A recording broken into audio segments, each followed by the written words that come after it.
YouTube channel official iNews dan nyalakan lonceng.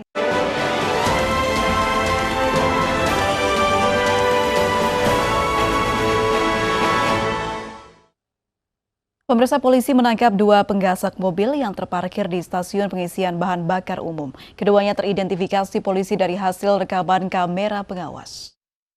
Monitor mobil putih depan mobil Amun Pati. 86, Bang. Garap. Garap. Buka pintu. Buka. Ada. Tahan belakang. Polisi menangkap kawanan pencuri bermobil di sebuah SPBU di Tendean, Jakarta. 2 bandit ini telah dibuntuti petugas setelah kendaraan yang digunakan saat mencuri teridentifikasi.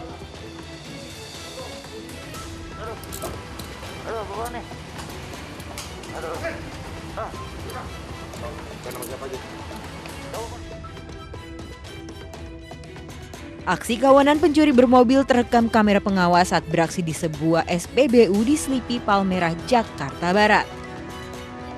Para pelaku menggasak uang tunai dan 2 telepon genggam dari dalam mobil yang sedang terparkir.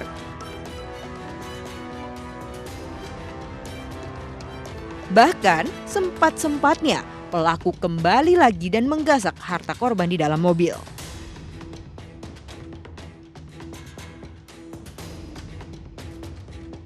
Jadi unit Krimum Satreskrim Polres Metro Jakarta Barat pada malam hari telah mengamankan 2 orang yang diduga melakukan tindak pidana perampokan SPBU. Kedua pelaku pun ditangkap dan dibawa ke Polres Metro Jakarta Barat untuk pemeriksaan lebih lanjut. Dari Jakarta, Miftahul Ghani, iNews melaporkan. Seorang siswi SMA Kabupaten Bengkulu Utara viral karena diduga telah melakukan penipuan dengan modus investasi. Siswi kelas 12 itu menipu berbagai kalangan mulai warga biasa hingga pejabat dengan total kerugian mencapai 2,6 miliar rupiah.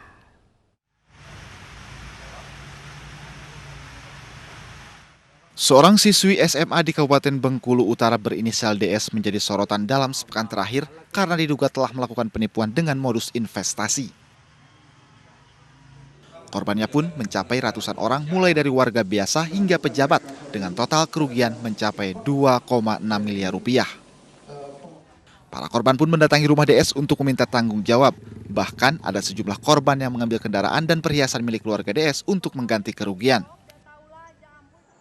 Sejak kasus ini mencuat, keluarga pelaku tidak mengetahui keberadaan siswi kelas 3 SMA ini. Kan Dwi nggak bekerja sendiri di sini, teman-temannya ada, adminnya ada. Ya coba tanyakan sama admin yang lain gitu loh. Jangan Dwi aja diserang. Memang kebetulan di sini ownernya Dwi gitu loh. Nggak semua transferan itu sama Dwi gitu loh. Polisi pun terus mendalami kasus ini dan berjanji akan menindaklanjuti semua laporan yang masuk. Sejumlah uang kemudian akan mendapatkan keuntungan dalam waktu tertentu kan seperti itu. Itu yang sementara masih didalami, masih kita kumpulkan data-data yang terkait dengan kejadian tersebut. Tapi sudah ada laporan yang masuk apa belum? Sampai saat ini belum ada, namun kita tetap mengharapkan kerjasama di masyarakat juga agar lebih berhati-hati. Warga pun diharapkan berhati-hati menyikapi berbagai bentuk investasi. Terlebih, investasi tersebut menjanjikan keuntungan yang tidak masuk akal. Dari Bengkulu Utara, Ismail Yugo, iNews melaporkan. Seorang pria di Bogor, Jawa Barat ditangkap polisi karena kerap menganiaya keempat anaknya menggunakan martil. Penganiayaan diduga sudah berlangsung selama 7 tahun.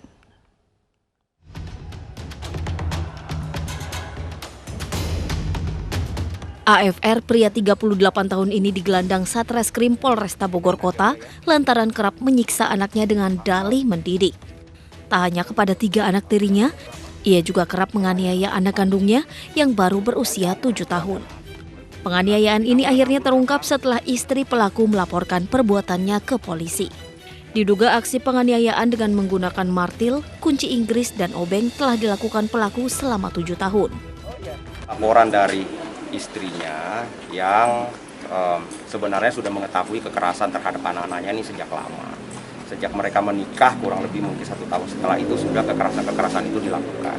tapi dia bertahan dengan alasan anak. Semuanya mengalami kekerasan empat-empatnya, baik kekerasan secara fisik maupun juga kekerasan secara psikis ya. Pria yang sebelumnya berprofesi sebagai tukang pijat ini mengaku depresi lantaran menganggur selama bertahun-tahun.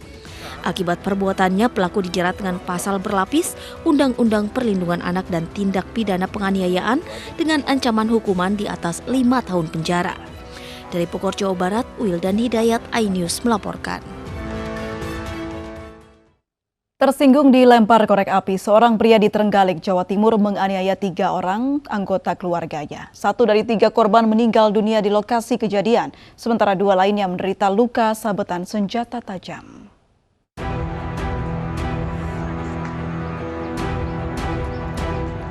Warga Dusun Kasian, Desa Dongko, Trenggalek, Jawa Timur gempar karena seorang pemuda tega menganiaya 3 anggota keluarganya hingga salah satunya meninggal dunia. Pelaku adalah Sucipto, 35 tahun, sedangkan korban yang meninggal bernama Wardi, 74 tahun, yang merupakan kakek pelaku.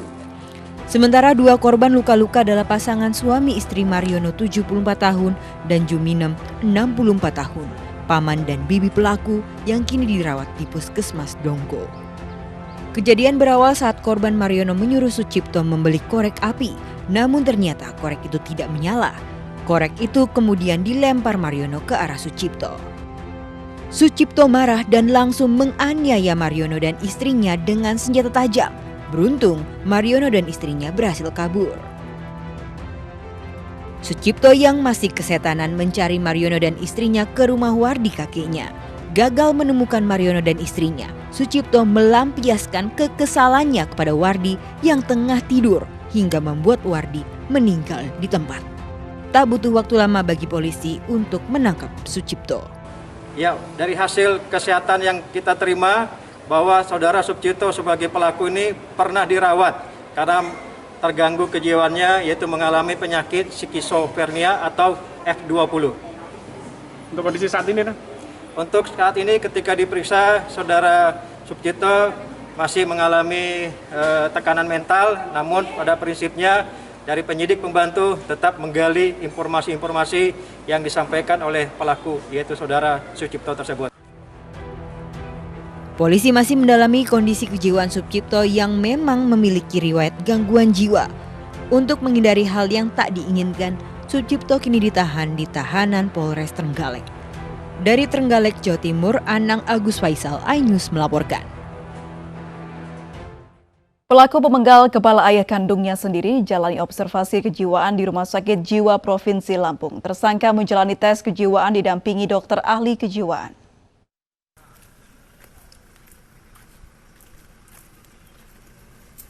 Kukuh Priyowaskito, pelaku pembunuhan terhadap ayah kandungnya, jalani pemeriksaan kejiwaan di Rumah Sakit Jiwa Provinsi Lampung.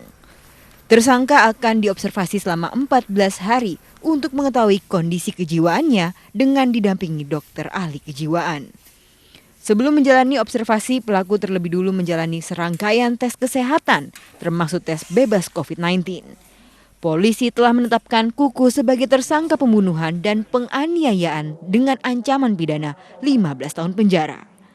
Namun status hukum tersangka bisa dibatalkan bila hasil observasi kejiwaan menyatakan pelaku mengidap gangguan jiwa. Untuk observasi bahwa benar apa tidak ya, si pelaku ini bahwa mengalami gangguan jiwa. Tapi sementara tetap kita menerapkan pasal 338 sama 35 itu ayat 3 bahwa penganiayaan mengakibatkan orang meninggal dunia. Yang kita lakukan di sini atau kesimpulan dari visum itu antara lain adalah 1, untuk menentukan yang bersangkutan ini gangguan jiwa atau tidak. Yang kedua, kecakapan yang bersangkutan pada saat akan dimajukan di persidangan. Sebelumnya warga Kampung Sindang Rejo, Kecamatan Sendang Agung, Lampung Tengah digegerkan dengan peristiwa pembunuhan sadis yang dilakukan tersangka terhadap ayah kandungnya. Pelaku tega menghabisi korban dengan dalih ayahnya akan menyantetnya. Dari Bandar Lampung, Andreas Afandi, iNews melaporkan. Terhempas pandemi, Asosiasi Pengusaha mengusulkan untuk mencicil THR karyawan Lebaran tahun ini. Kami kembali usai jeda berikut ini.